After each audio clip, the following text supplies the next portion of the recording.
Hello, friends. Welcome back to Chapter 1 and Beyond. Today we're doing something a bit different than my usual podcast episodes, and this is actually the kickstart of my new schedule. So here I am tackling more of my physical to be read shelves while taking a look at my want to read list on my hardcover app profile. And let's just say I truly have a problem of compulsively buying and adding books to a want to read list and then getting sucked back into the booktube and constantly adding more stuff.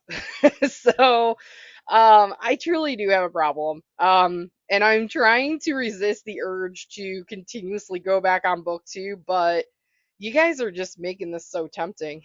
so here's how TBR Try It or Trash It is going to work. I have created what feels like centuries long, but I did create a random wheel where I am going to spin, and they are labeled as whether I physically own the book or it's just a title that I have added to my want to read list. And what I'm going to do is I'm going to create this mini 3 book TBR list. And I must get through these books by the next week before the new episode comes out. Whether I listen to it on audiobook or sit down and physically read, I need to consume these books and share my thoughts after the one chapter or beyond. Whether I'm going to try it or fully just get rid of it and trash it. The thing from is to tackle both lists. So yeah. So going forward each week on Tuesday, we will do this. I will share my full thoughts on the ones I will be trying. And then I will let you know in this remainder of the episode whether I'm going to try it or trash it, just based off of the one chapter that I read. So, all right. So let's dive right into it, into the shelf of shame, and let's just get through this. So, all right. So I'm gonna do a spinny spin here. All right. So it looks like book one is ooh, The Familiar by Lee Bardugo. Okay. So yes, I physically own this book. Heck yes. Let me go grab that.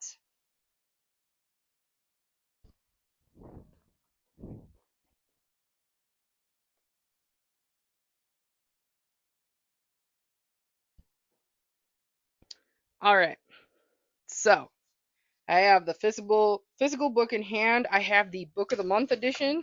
It is Lee Bardugo, The Familiar, and the internal cover says, "In a shabby house on a shabby street in the new capital of Madrid, Luisa Cotado uses scraps of magic to get through her days of endless toil as a scullion, I think.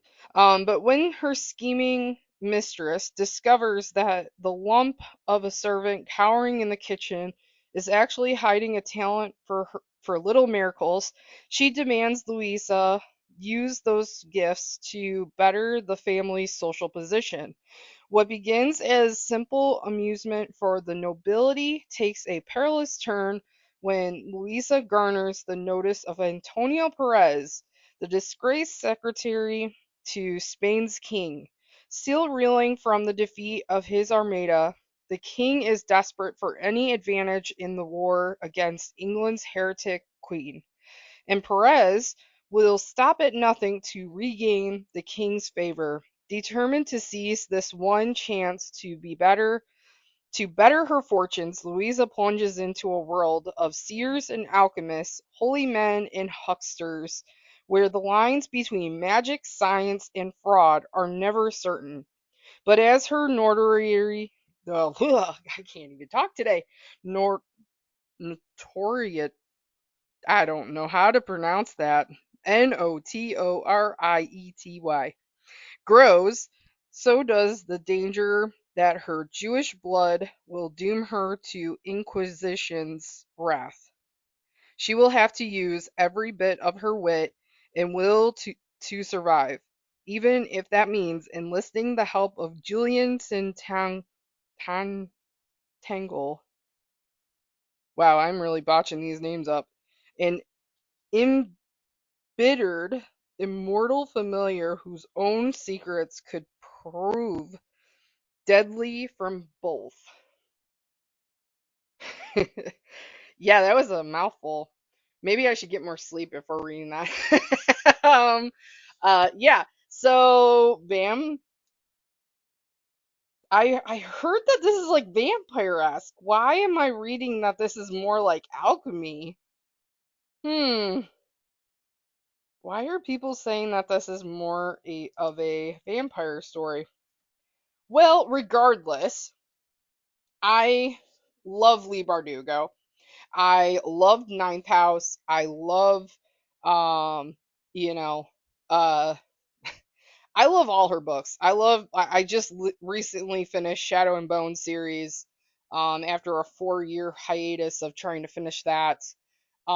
Just love her writing. So she's like fantastic. And I seriously have high hopes for this one. So I'm going to say I definitely want to try it. I'm not trashing it for now. But I think if I were to give it a predicted rating, I would say it's probably going to be around a 3.5 to 4 stars, just based off of like the verbiage that I've read so far. And honestly, like, even though I haven't read the first chapter yet, after reading that insert, I'm gonna say I want to try it. So I will give you guys my full thoughts on this next week. What about you guys? Have you guys given this book a chance, and what did you think of it? I want to know your thoughts. So yeah, let's do this. All right, so spinny spin number 2. Let's do this. Oh, I hope it's not landing on what I think it's gonna land on. All right. It looks like it is. Oh boy. Okay, so the second book that got spun was A Song Below Water by Bethany C. Morrow. Okay, I know I physically own this one, so let me go grab that. Okay. Yeah, so I definitely have that in my hand. It is a short book, so but I have like kind of a confession to make on this one. So I've previously DNF'd this book, and I'm a little nervous that I'm gonna DNF this one again, because when it comes to these type of books like mermaids and things like that, I have to be in a certain type of mode, and I don't know if I'm in the mood to read a mermaid book right now, but I mean, this fits incredibly perfect with my Herkia 2.0 prompts. A few of them that um, I could think off the top of my head is the spooky creatures. So the sirens definitely would fulfill that prompt. My BIPOC authors and picks would fulfill that prompt too. Um, let's see, how many pages is this book? It's not even 300. I mean, like, I feel like with the size of this book, I feel like I have to give it a go. Yeah, it's only 286 pages. I really, I really got to push through this. Like, because I feel like this is going to be fantastic. Because, like, everything that I've heard about Bethany C. Morrow's writing has been absolutely positive. In looking at this insert here, it looks like A Song Below Water is the story for today's readers, a captivating modern fantasy about black mermaids, friendship, and self discovery set against the challenges of today's racism and sexism. In a society determined to keep her under lock and key, Tavia must hide her siren powers. Meanwhile, Effie is fighting her own family struggles as she is pitted against literal demons from her past. Together, these best friends must navigate the perils of high school's junior year, but everything changes in the aftermath of a siren murder trial that rocks the nation. When Tavia accidentally lets out her magical voice at the worst possible moment. Soon nothing in Portland, Oregon seems safe. To save themselves from drowning, Tavia and Effie's unbreakable sisterhood must prove to be the strongest magic of all. So, every time I read this insert, though, I'm like, yes, I want to read this. And I I'm trying so hard to push through as much as humanly possible with Herkyed 2.0.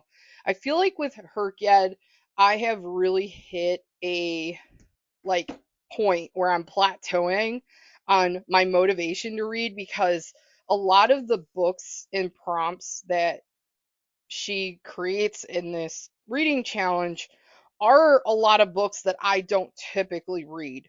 So I feel like I'm really forcing myself in some ways to read different types of books, which is not a bad thing, but I'm just like, I don't know how to describe it. I guess I'm just more of like a very I'm very much in my age now where I am a vivid mood reader, and if I'm not in the mood for something, I am not gonna be motivated to read that.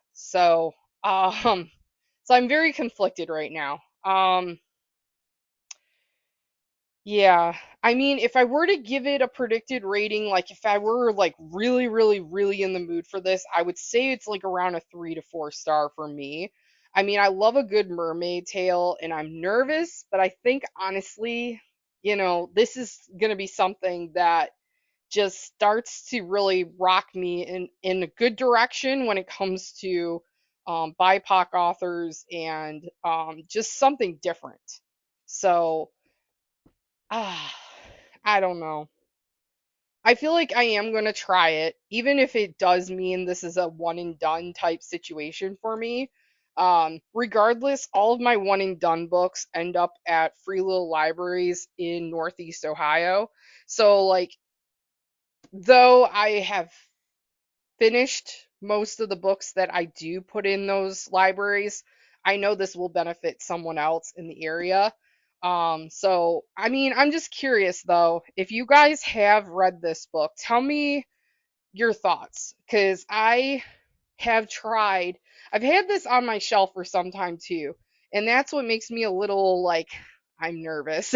So, um, I really want to pick this up. Um, but I feel like I'm gonna probably prioritize the other two books first because I'm really not 100% in the mood for a mermaid book. But I don't know. Just let me know. All right, so the final spin of our first introductory episode of Try It or Trash It. So let's spinny spin and let's see what we get. All right. I was not expecting that, but hey, that works out great for me. So this book, I definitely do not physically own this book, but that's okay because that is the beauty of this. This is on my want to read list, on my hardcover app. It is called Sometimes I Lie by Alice Feeney, and I absolutely love Alice Feeney after reading her Beautiful Ugly book. If you know, you know. So, um, I mean, and this is like perfect timing because I am buddy reading this with my friend Kristen. And honestly, after reading Beautiful Ugly and really like getting thrown with that book, I'm obsessed and I want to jump on this wagon of Alice Feeney books. So I feel like it's fate that this lucky spin kind of happened. um, so, and I really need a thriller in my life. I really do. This is like kind of considered a mystery thriller. Apparently, from what I read on hardcover app, I don't physically have this book in hand right now, but from what I've seen, it's like a girl that's in a coma, but she can still like hear surrounding conversations or something like that. So there's like this mystery with her husband, and I'm like, okay, well maybe this is kind of like Verity, but maybe it's better. um, I don't know. But I'm excited for it. So I'm definitely gonna say after Beautiful Ugly blew me out of the park, I really have high hopes for this book. So I'm definitely gonna predict it around a 5 or a 4.75 stars. Um, I'm really hoping that, like, with me getting this through the library, whether it's audiobook or physical read, because I do know that it is available at my library. I just need to go pick it up and everything. I'm hoping down the line when money is a little bit better, I can purchase this so that I can do a Alice Feeney reread type marathon. Who knows? But I'm definitely also going to try this one. I think this is going to be a great book. It looks like it's going to be a very quick read because it's also under 300 pages. And realistically, I think like if I don't physically read it, I think I could honestly get this on audiobook. But yeah, I mean, if you've read any Alice Feeney books, which ones have you read? Um, I know that this one is not one of the popular ones, but I'm intrigued. So, but yeah. So, all right. So, tally time. So, out of the three I spun, I am going to try all three.